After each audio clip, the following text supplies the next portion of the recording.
안녕하세요. 네, 예상치 못한 방법으로 소개를 받은 최근우입니다. 소개해 주신 대로 지금 곧 스포티파이에서 일하려고 가려고 하는 중이고요. 그 전에 예, 이제 막 큐메리 영국에 있는 큐메리 대학에서 박사를 끝내려고 하고 있고, 오늘 주제는 제가 박사 동안 한 주제는 정확히 말씀드리면 아니고요. 오늘 저는 원래 최근 3년 정도 동안은 이제 뮤직 클래시피케이션이라는 그런 뭐 태깅이나 이모션이나 장르 같은 거 분류하는 그런 쪽 연구를 많이 했는데, 오늘 그 관련된 연사분이 또 계셔서 저는 조금 더 흥미 위주의 음원 분리에 대한 발표를 소개를 해드리도록 하겠습니다. 지금 여기 오늘 와 계신 분들의 백그라운드 같은 것을 제가 시각적 관찰을 통해 추측하는 것을 용인해 주셨으면 좋겠고요. 네, 정확히 알 수 없으나 되죠. 네, 그렇죠.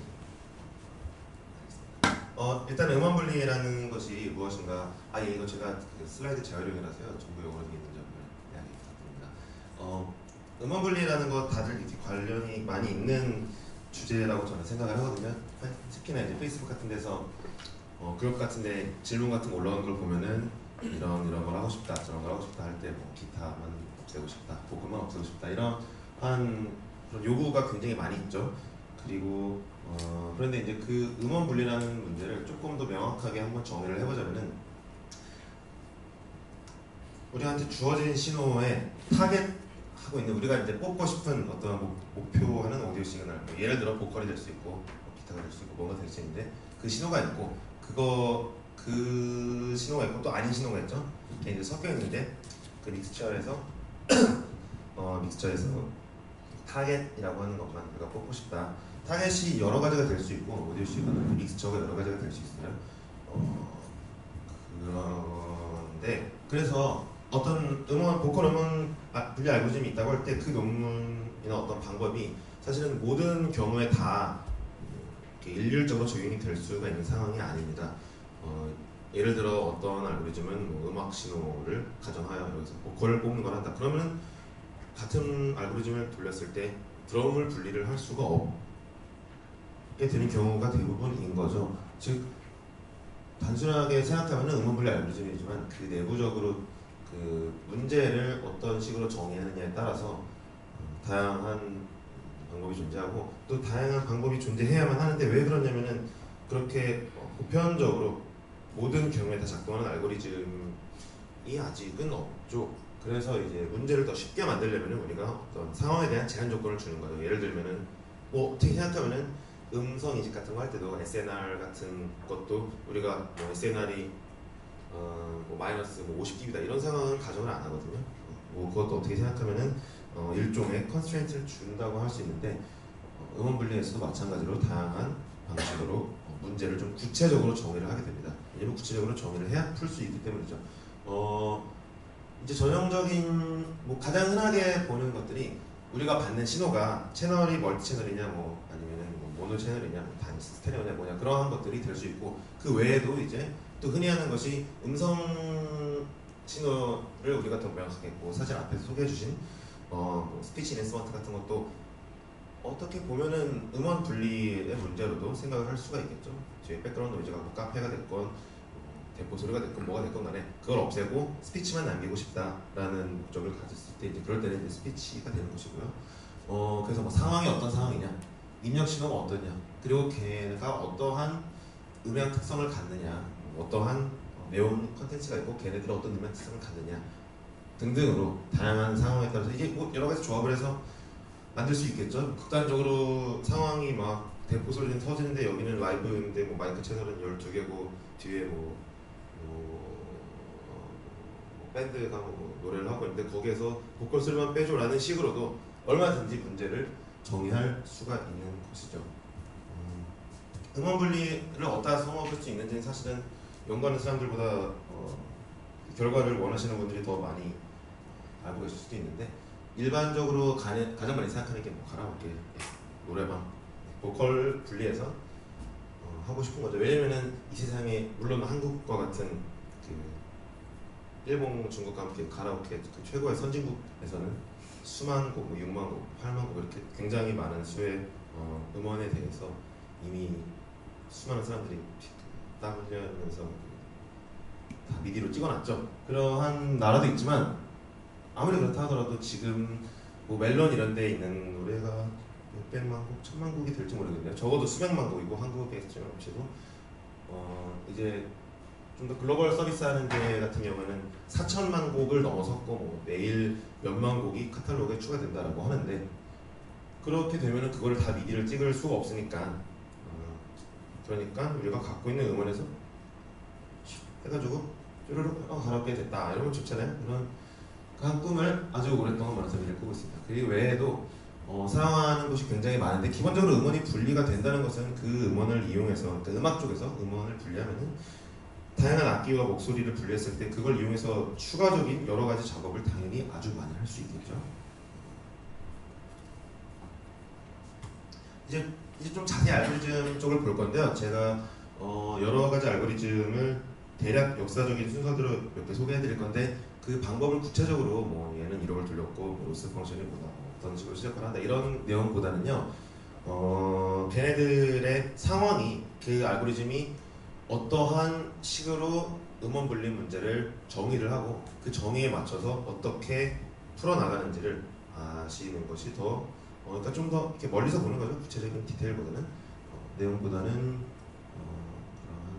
이 문제들이 각각 어떤 문제고 그걸 왜 풀 수 있는지 혹은 어떠한 한계가 왜 존재하는지 등등을 소개해드리고요. 중간중간에 줄 끝쪽에 데모를 이렇게 들려드리려고 합니다. 지금 이거 같은 경우에는 이 슬라이드에서 소개하는 내용은 뭐냐면요. 대략 STFT나 뭐 컨스턴트 큐 트랜스폼 같은 타임 시리즈로 되어 있는 그런 1D로 되어 있는 신호를 우리가 2D로 바꾸는 것에 대해 그런 방법에 대해서는 다들 익숙할 거라고 생각합니다. 그런 것 중에 가장 많이 쓰는 것이 신호 처리, 오디오 신호 처리에서 가장 많이 쓰는 게 쇼타임 후의 트랜스폼이죠. STFT인데 어떠한 방식을 쓰건 간에 결과적으로 이렇게 어떤 음악이 2D 이미지 채널이 보통 하나인 모노를 가정할 때 그러니까 뭐 각 채널별로 채널이 하나씩 생기는 그러한 2D 이미지가 되는데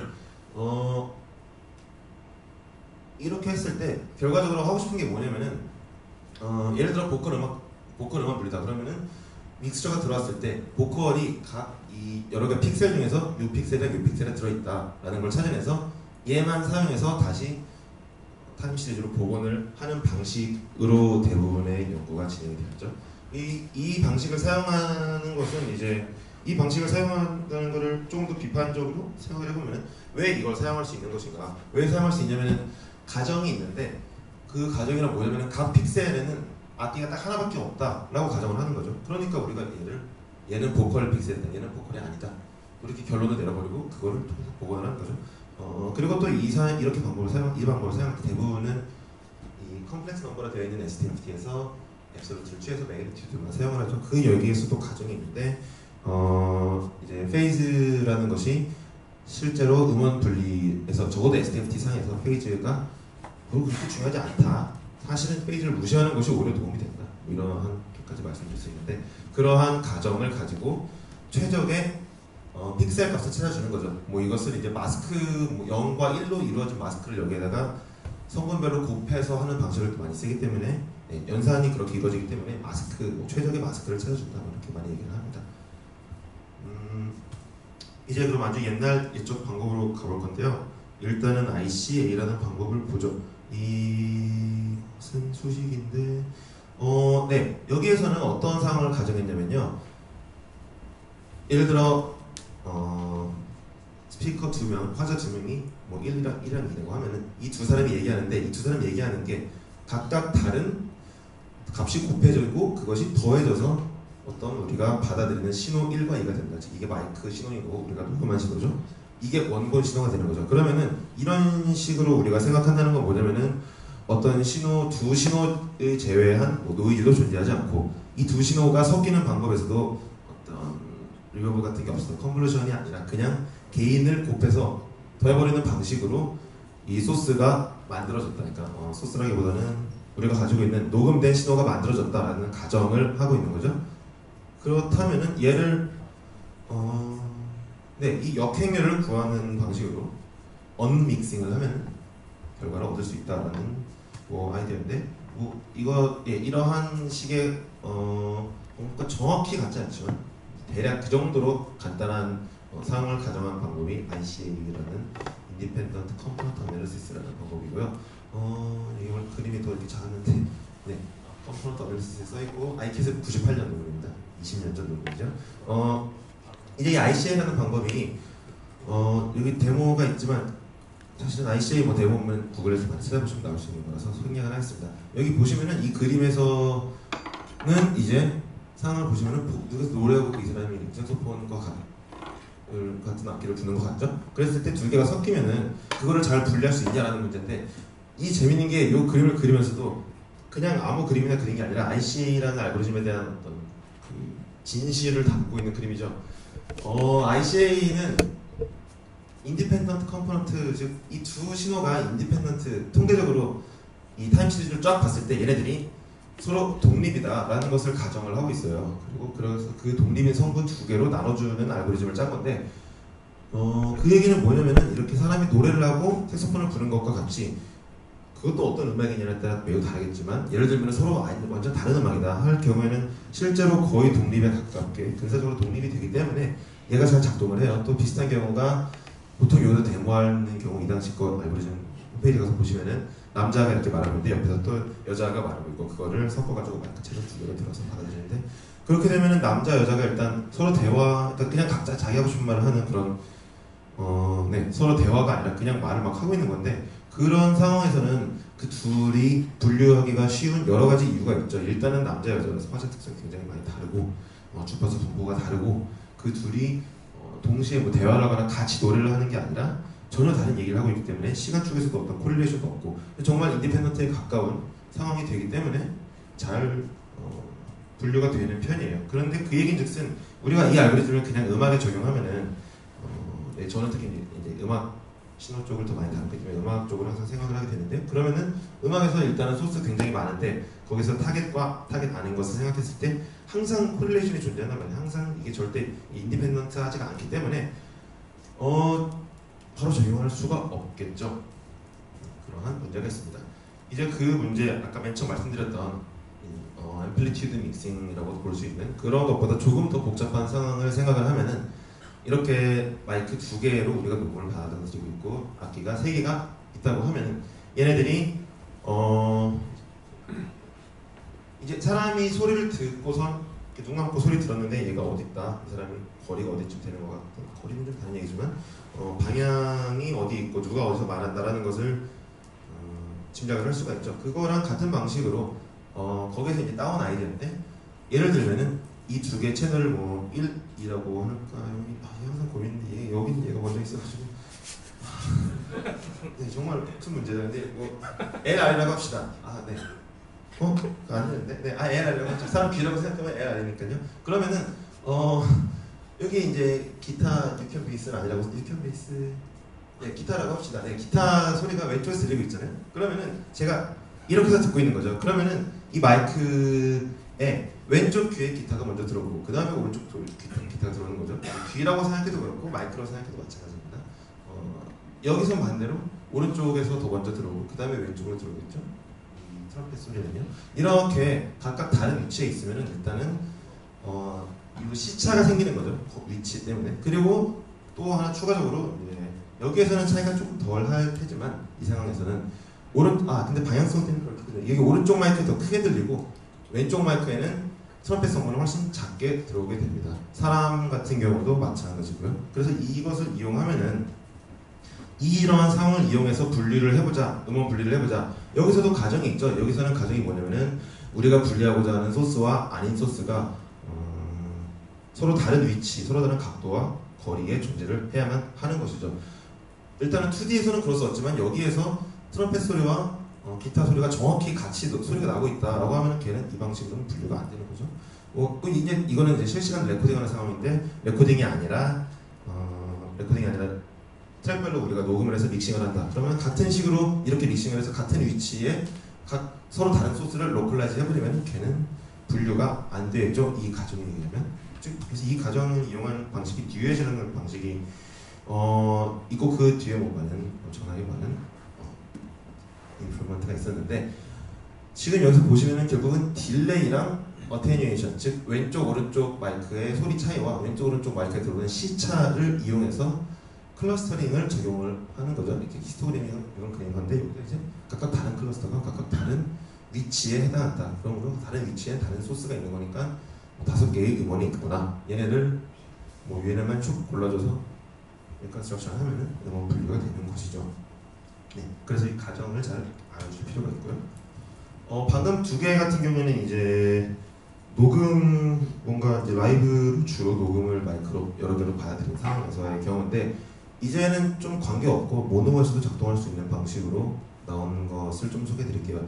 이제 이거 같은 경우는 뭐냐면 앞에 나온 방식은 제가 기타, 트럼펫 이런 걸로 했지만 실제로는 여러 사람이 서로 다른 화자가 다른 위치에서 말을 하는 경우도 적용이 되는 거죠. 즉 악기건 사람이건 간에 위치만 다르면 되는 거죠. 얘 같은 경우에는 그런 게 아니라요. 일단 신호 자체가 음악 신호고 음악 신호에 각각 다른 악기가 서로 다른 주파수 특성을 갖기 때문에 우리가 미리 알고 있는 주파수 특성을 이용하면은 음원 분리를 역으로 할 수 있지 않을까 하는 방식이고 이 가정도 여러 가지 방식이 있지만 그 중에 흔하게 쓰는 같은 가정을 기반으로 NMF를 사용을 해서 많이 합니다. 요 디테일은 저는 생략을 할게요. 그렇지만 중요한 것은 이제 일단 NMF 논문 자체가 왕시보다 나중에 나온 논문인데 NMF를 쓰는 그리고 음원 분리가 2007,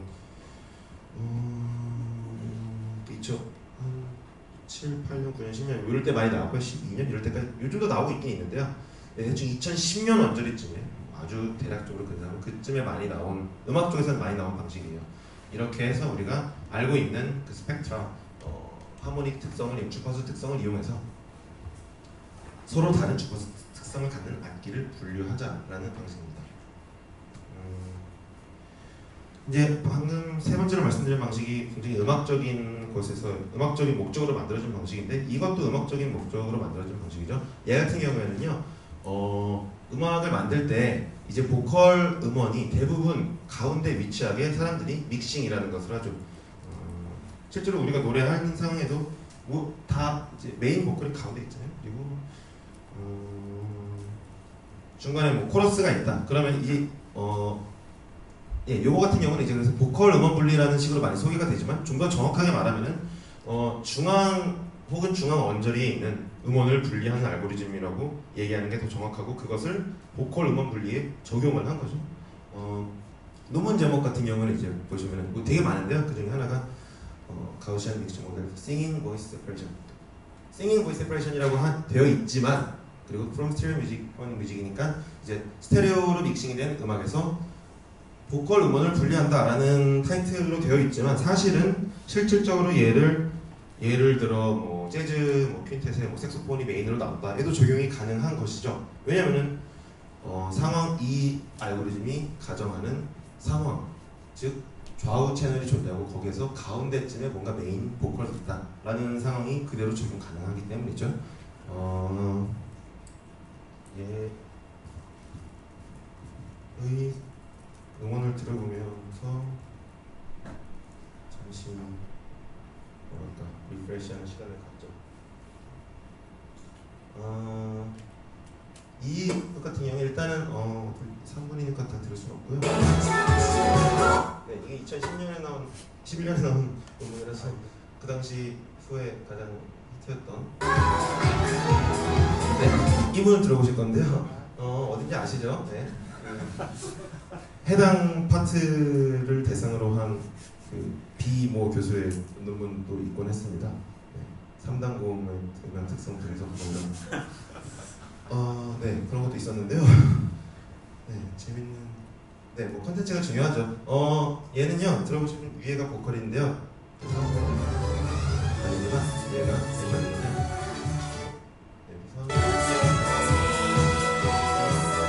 지금 들어보시면은 얘 같은 경우에는 저희가 좀 튜닝을 해서 보컬에 MR 성분이 좀 있어도 괜찮으니까 이거 믹스처구나. 네. 보컬에 MR 성분이 있어도 괜찮으니까 그리고 보컬이 좀 예쁘게 빠지는 것보다도 우리가 이 보컬을 제외한 가라오케 서비스를 한다 가정할 때 그 부분을 좀 최대한 예쁘게 만들어보자 라는 목적으로 만들어진 건데요. 이게 저희가 추출하고 튜닝을 한 거라서 그냥 빼버려도 MR이 목소리가 나오지가 않는 그런 상황이었는데 다시 들으시면은 지금 이게 MR 들려드리면은 라고 하면 어딘지 헷갈리니까 믹스를 드려야겠네요.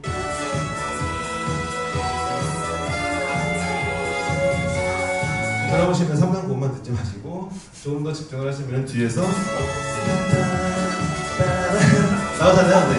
근데 이게 뭐냐면은 음악을 만들 때 아이유가 한국에서 부른 상황에서 I'm in my 하고 있는데 옆에서 이제 약 이쪽 저쪽에서 따라따를 코러스로 나오는 거죠. 이거 실제로 노래방에서도 이게 나오잖아요. 이 성분이. 근데 그 성분을 우리가 이 스테레오 채널에서의 어떤 곳에 위치했나를 생각해보면은 양쪽 끝에서 코러스가 나오고 가운데서 메인 보컬이 나오는 상황이 됩니다. 그렇기 때문에 이 알고리즘이 보컬 음원 분리가 아니라 중앙에 있는 음원 분리가 되는 거예요. 즉 들어보시면은 그래서 분리한 결과를 들어보시면은 다시 한번 일단 3단 고음은 예쁘게 빠졌고 이 성분에서 코러스 나오잖아요. 물론 귀를 더 기울여서 들으시면 3단 고음도 조금 들리죠.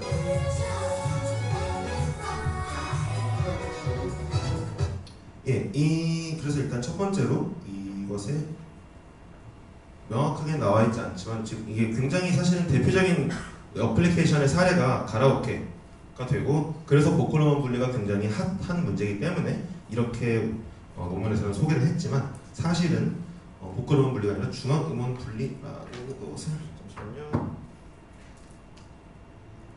예, 중앙 음원 분리에 해당한다는 것을 참고하시면 되고요. 또 하나 특징이 뭐가 있냐면은 제가 물 따기 전에 생각하고 있었는데 잠시 물 마시면 생각이 나는지도 모르겠습니다.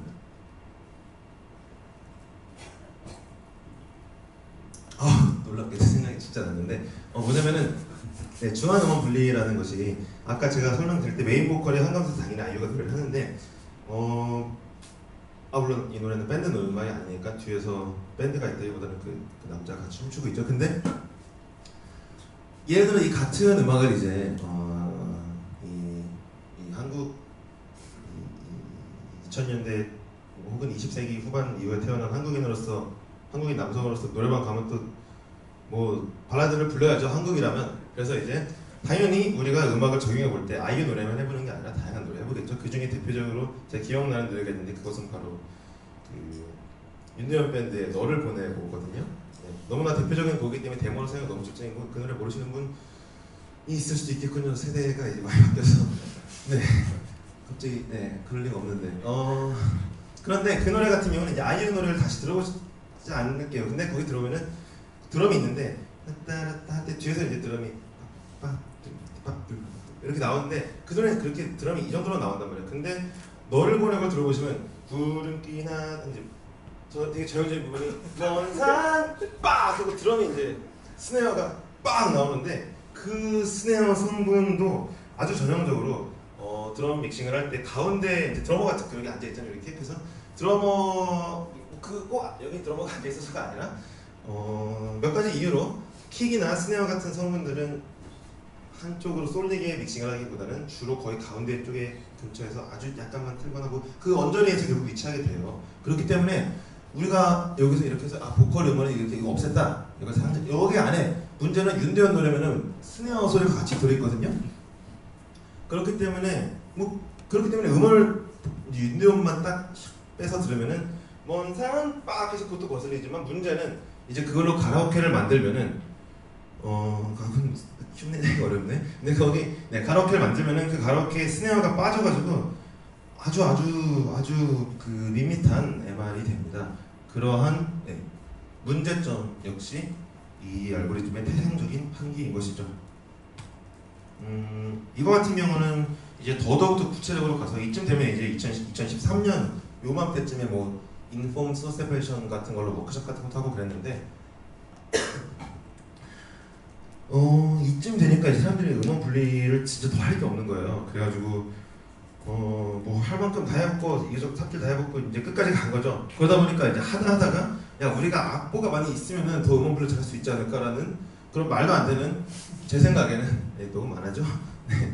진짜로 제가 보기에는 이거는 좀 너무 말도 안 되고 더 이상 우리는 논문을 쓸 게 없는데 나는 계속 논문을 내야 한다. 라는 모티브가 가장 큰 것이 아니고 그런 논문 연구 많이 하잖아요 솔직히. 근데 그런 것 중에서 이게 정말 저 그때도 굉장히 이해할 수가 없었고 이것도 참 그러니까 갑자기 제가 또 이렇게 침착해야 되는데 그러니까 스코어 인폼드라고 여기 나왔는데 재밌는 거는 이제 제목에서 이렇게 썼지만 이 워크숍 같은 걸 할 때는 informed source separation problem 이렇게 얘기를 하는데 사실은 무슨 뭐 인폼할 게 없거든요. 그리고 굉장히 이미 인폼 많이 했어. 이게 음원이고 이게 음악인데 뭐 스튜디오에서 녹음을 한 거라서 막 리버브가 없고 스테레오 채널이고 거기에서 악기 구성도 이게 뭐 음악인데 갑자기 EDM 넣고 테스트 안 할 거고 우리는 이런 식으로 이미 굉장하게 많은 컨스트레인트가 있는데 거기에 추가적으로 야 악보까지 있으면 어떨까라는 그러한 상황을 넣는다는 건 저는 굉장히 말이 안 된다고 생각하는데 이렇게까지 사람들이 많이 노력을 하고 있었습니다.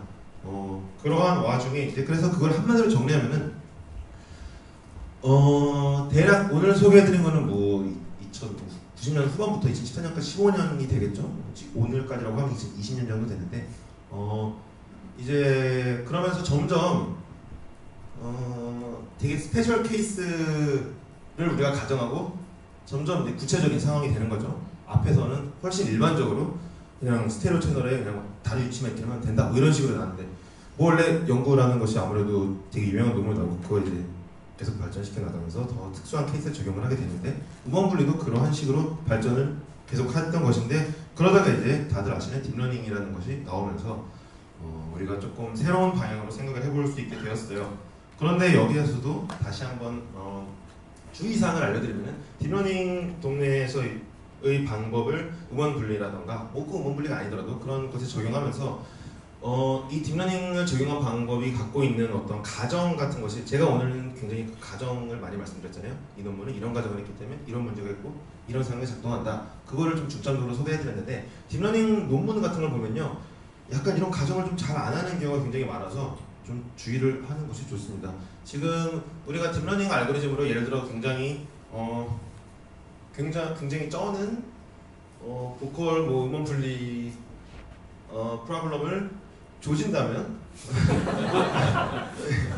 네.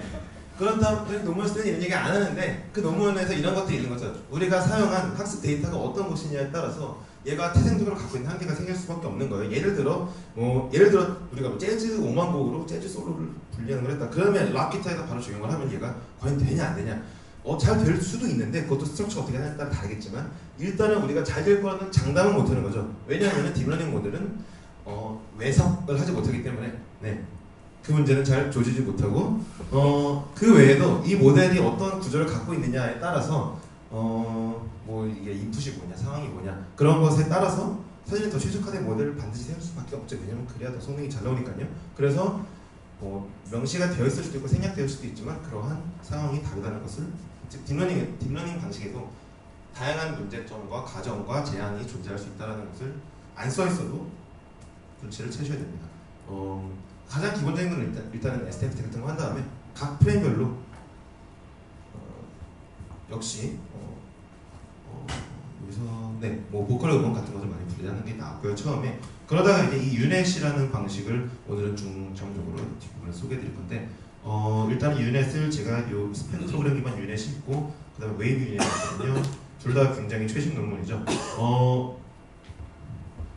원래 유넷이라는 것이 일단 얘가 유로 속에서 유넷인데 얘는 그림을 V로 그리는 그래서 굉장히 마음에 안 들지만 유넷인데 이 유넷이라는 게 뭐냐면은 원래 맨 처음에 나왔을 때 이 현미경으로 찍은 사진에서 세포 부분을 이제 우리가 원하는 세포만 골라주고 싶은 거죠. 즉 비주얼 시각적으로 주어지는 정보에 대해서 세그멘테이션을 우리가 2D상에서 하려고 하는데 그거를 이런 구조로 하면 잘 되더라. 이거에서 가정은 뭐냐면은 이 얘네들 연락 열심히 학습했더니 이 뭔가 예를 들면 분자인지 뭔지 모르겠지만 얘네들이 어떤 특정한 어떤 항상 모양을 갖고 있는 거죠. 사실 모양은 엄청 다른데 그래도 딱 보면 특징이 있어서 사람한테 이거 몇 장 보여주고 야 너 이거 따네. 그러면 이제 트레이싱 딸 수 있잖아요. 그것을 학습을 하면은 아 여기 그 뭔가 세포가 있다.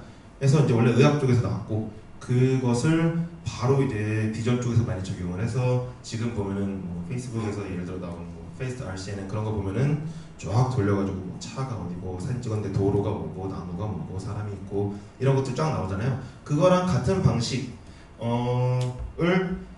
보컬 음원 분리에 적용을 한다라는 것으로 나온 작년에 2017년 나온 논문인데요. 뭐 방법은 똑같습니다. 여기 2D 이미지를 넣고 그 다음에 우리가 주어질 때 보컬이거나 아닌 거랑 분리해주는 최적의 마스크를 얘가 프레딕션을 하도록 개발을 학습을 진행하는 거예요. 이것을 일단 이제 왜 이렇게 할 수 있냐면은 이걸 말하기 전에 아무래도 데모를 듣는 게 재밌겠군요.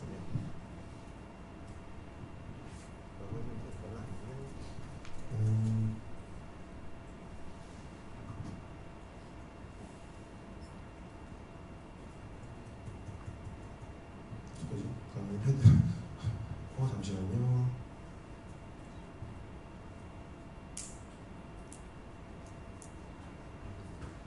네. 이거 같은 경우는 지금 제가 데모가 많이 있지만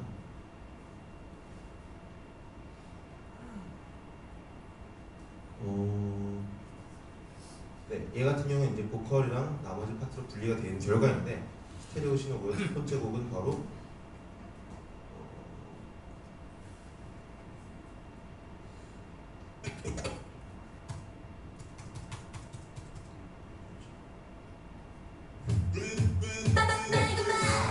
이건데 네, 지금 보컬만 들려주는 거고 이거를 빼면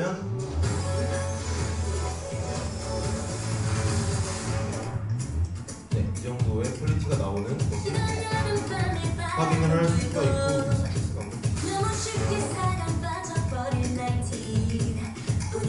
네. 예. 지금 들어보셨는데 일단 성능이 굉장히 좋죠. 지금 이 유닛이라는 것이 굉장히 잘 작동을 해서 원래 얘는 지금 이 그림에도 나와 있듯이 모노 신호를 받아서 거기에서 보컬을 분리해주는 그러한 알고리즘입니다. 보시면은 그래서 제가 빨간맛 틀어드린 거는 스테레오 신호인데 그냥 왼쪽 오른쪽을 따로따로 적용을 해서 붙인 거죠. 이제 왜 이게 작동을 할 수 있나 잘 생각을 해보면은 지금 이게 빨간맛에서 이 뒷부분인데 뒷부분에 보시면은 이렇게 보컬 있는 부분이 이렇게 생겼어요. 이 파형이라는 것이 그거를 이 부분을 셀렉션 해가지고 쭉 스캔을 해서 보면은 이제 저주파에서 고주파수까지 주파수 분석을 해봤더니 네, 여기서도 사실 굉장히 선명하게 보이지만 지금 보시면은 보컬 성분이거든요. 얘가 되게 명확하게 보컬 성분이 보이는데 이것이 그래서 왜 이렇게 되냐? 아까 현미경에서 그림을 보시면은 예를 들면은 이 현미경 사진에서 이 세포보다 노이즈가 훨씬 더 진하고 훨씬 더 세고 그러면 얘가 잘 작동을 하기 어려울 수도 있고 여기에서 이제 경우가 더 어려운데 오디오는 원래 이제 여러 가지 서로 다른 악기가 섞여 있잖아요. 섞여 있어서 걔네들이 이제 오버래핑이 되어 있는 상황인데 그 상황임에도 불구하고 보컬 음원은 굉장히 소리가 커요. 보컬은 항상 이 가요에서 되게 가장 중요한 뭐라고 해야 되나? 프론트맨이잖아요. 보컬이라는 게 원래. 그래서 가장 중요한 성분이고 나머지는 반주기 때문에 두루두루 훨씬 작게 깔려있고 실제로 결과적으로 보면은 물리적으로 숫자상으로 봐도 보컬 부분이 훨씬 값이 크게 나오는데 그렇기 때문에 얘가 보컬이 분리가 되는 겁니다. 그리고 그로 인한 장점과 단점이 있는데 이 앞부분 이 빨간맛의 노래를 아신다면은 네, 아시겠지만 다시 들어보시면 이렇게 나오는데 보컬만 들어볼까요? 이제 방금 왜? 자 이거 들어본 이 문제가 있죠. 이 우에는 메인 보컬이 아니에요. 레드벨벳이 아니잖아요. 우에는 원래는 이거는 그러면 자 노래방에서 이걸 튼다 하면 여러분이 빨간맛을 부를 수 있는 성별은 많지 않지만 여기에서 그러나 빨간맛을 부른다고 하면은 내가 가서 시작하고 나서 4, 3, 왜가 아니라 빨간맛을 불러야 된단 말이죠. 그래서 그런데 얘는 왜까지 맞춰도 보컬로 친 거죠. 왜냐면은 스펙트로그램 상으로 보면 모노 채널에서 보면 아무런 차이가 없기 때문이죠. 그래서 얘를 이러한 그 문제점이 있는 거죠. 일단 모노 신호를 기반으로 하기 때문에 얘는 코러스랑 그러니까 소리가 크기만 하면은 코러스인데도 메인 보컬처럼 뽑아버리는 거죠. 그리고 역시 뭐 가운데 그러니까 그 어떤 스페셜리티 좌우 채널에 서로 다른 정보를 다르게 다른 위치에 믹싱한다라는 그러한 특징은 활용하지 못하는 알고리즘이고, 역시 얘 같은 경우에도 만일 보컬이 되게 작게 녹음했다 그러면은 못하는 거죠. 아까 말한 아이유 같은 거에서 그 가운데에 있는 성분이라면은 소리가 작아도 가운데 있으면 뽑아낼 수 있는데, 얘 같은 경우에는 보컬이 되게 작게 녹음했다 예를 들어 그러면은 얘가 굉장히 명확하게 목소리를 하더라도 다른 거에 잘 이렇게 파묻혀서 이렇게 보컬처럼 안 보이면은 잘 안 될 수 있겠죠. 그러한 차이가 있고요.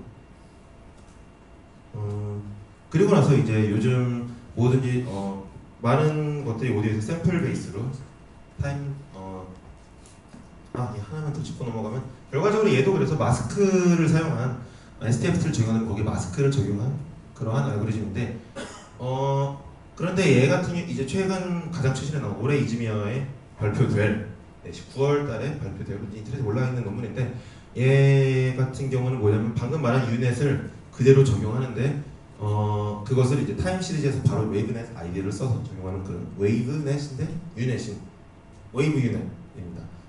얘 같은 경우에는 일단은 하나를 말씀드리자면은 이 앞에 나온 논문은 스포티파이에서 이러저러한 방법으로 찾아낸 12,000개의 페어 데이터셋을 가지고, 즉 12,000곡을 가지고 적용을 한 건데 반칙이죠. 근데 얘는 그런 게 아니라 큐메리에 있는 애기 때문에 그런 거 하지 못하고 지금 스토리 인턴 하는데요. 이거는 그 전에 쓴 거고, 얘는 그래서 이제 같은 식으로 유넷이고 심지어 샘플 베이스라서 더 데이터가 많이 필요할 수도 있는데, 그런데 얘는 그런 12,000개의 데이터는 활용하지 못했고 대신에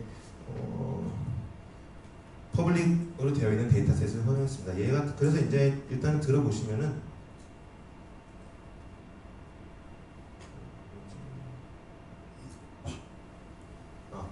들어보실 건데, 이거 같은 경우는 일단은 성능을 보자.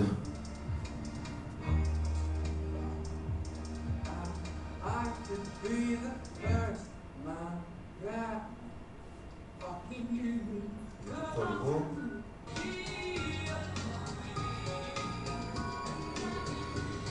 일단은 잘 작동하는데, 빨간 맛이 아니라 재미가 없지만 잘 작동을 하는데, 그런데 이제 문제가 빨간 맛이 아니라 재미가 없는 게 문제가 아니라 그것도 문제죠. 문제인데 더 큰 문제는 더 큰 문제는 뭐냐면 이 논문의 방식 같은 경우에는 얼마나 잘 작동하는지 사실 검증을 아까 앞에 논문만큼 했다고 볼 수는 없어요. 현실적인 문제는 어쩔 수 없는데, 얘 같은 경우에는 공개된 100곡짜리 데이터셋으로 한 건데, 지금 벌써 들어보시면은 음원이 단순히 빨간 맛이 아닌 게 아니라 정말 이 상업적으로 잘 만들어진 프로덕션 레벨의 퀄리티를 갖고 있는 음원이 아니라 그것보다 훨씬 쉬운 데이터셋에다가 적용을 한 거거든요. 너무 쉽잖아요. 사실 아까 컴포넌트가 몇 개 없잖아요. 드럼이랑 기타, 베이스, 키보드 정도 있고 보컬 하나 있는데, 빨간 맛은 막 빨간 뿐만 아니라 그냥 요즘에 가요라는 것이 사실 굉장히 많은 컴포넌트가 되게 복잡하게 나오잖아요. 그래서 그러한 차이가 있는데, 그러나 뭐 논문 자체는 뭐 좋은 아이디어가 아마도 더 많은 데이터셋의 데이터가 크기를 불려서 하면은 더 좋은 성능을 보일 것이라고 생각을 합니다. 근데 제가 그 트레인된 모델을 갖고 있는 건 아니고 그거 음원을 보내서 빨간 맛은 받은 거고, 요거 같은 경우는 거기에 이제 원래 공개된 데이터셋이 있는 걸 활용한 건데 현재 상태로 공정하게 비교할 수가 없는 그런 상황이죠. 네? 네, 그렇더군요.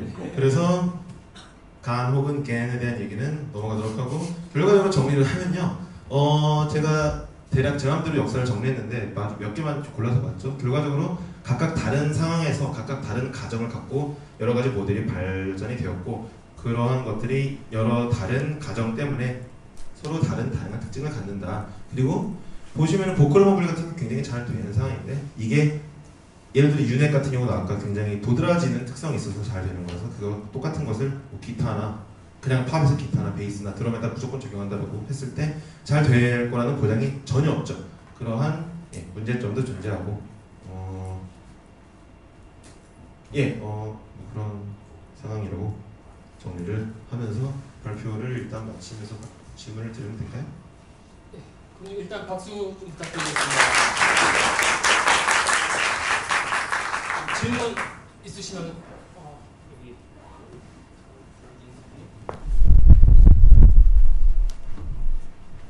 네, 발표 정말 잘 들었습니다. 감사합니다. 그 제가 그 관심 있는 분야가 좀 EDM 쪽에 국한이 되어 있는데, 그 EDM 같은 경우에는 이제 트로피컬 하우스나 이제 퓨처 하우스 같이 이제 특정한 시니사이저 음악 기반으로 장르가 나오잖아요. 그러면 저런 모델을 그런 장르별로 만들어가지고 그런 시니사이저 스탬 파일을 뽑아낼 수 있는 그런 것도 가능한지. 예, 가능한 방식이라 생각해요. 락을 좀 들으시면 좋겠어요. 감사합니다.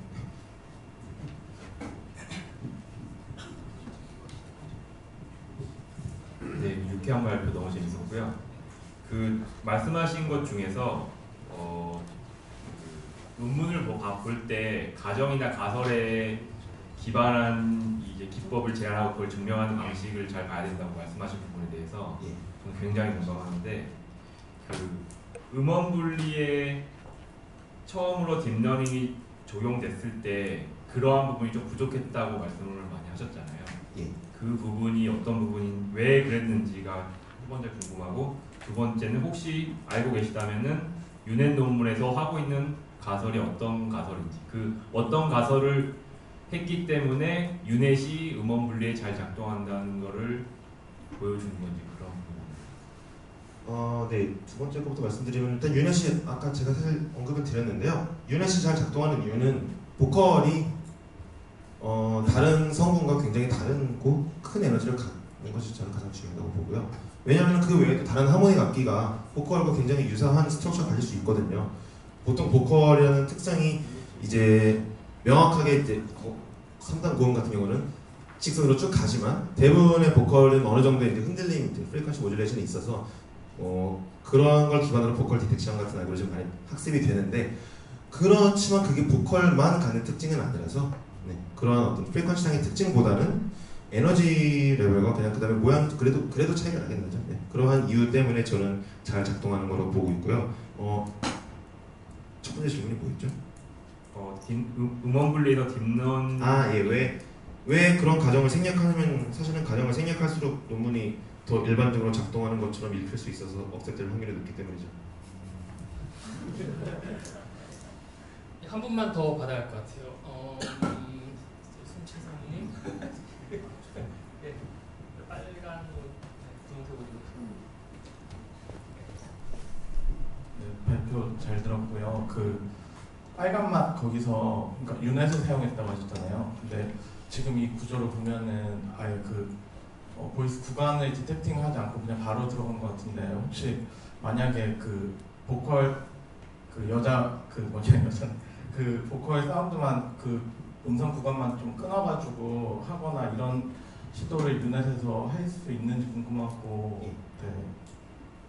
그게 보컬 디텍션 같은 경우 이게 재밌는 게, 보컬 디텍션 프로블럼이 사실 뭐 그렇게 엄밀하게 얘기할 수는 없지만, 무조건 그렇다고 얘기할 수는 없지만, 보컬 디텍션 프로블럼이 보컬 소스 세퍼레이션 프로블럼보다 쉬운 문제죠, 대략. 그렇기 때문에 오히려 소스 세퍼레이션 프로블럼을 풀음으로 인해서 보컬 디텍션 프로블럼을 거기에 그 결과를 이용해서 보컬이 이걸로 탐정되는 거 아니냐, 에너지로 뭐 이렇게 하는 시도도 있고요. 말씀하신 것처럼 이제 조인트리 러닝 해가지고 보컬이 있냐 없냐는 라벨과 그 다음에 보컬이 어디에 있다, 어떤 픽셀이 보컬 픽셀이다라는 걸 섞어서 같이 세퍼레이션 및 디텍션을 같이 하는 논문도 이 2018년 웨이브 유넷의 저자인 다니엘 스톨러가 올해 초에 아이캐슬에서 발표한 논문이 있어요. 참고하실 수 있을 것 같습니다. 예. 그럼 발표 여기까지 듣겠습니다. 다시 한번 박수 좀 부탁드립니다.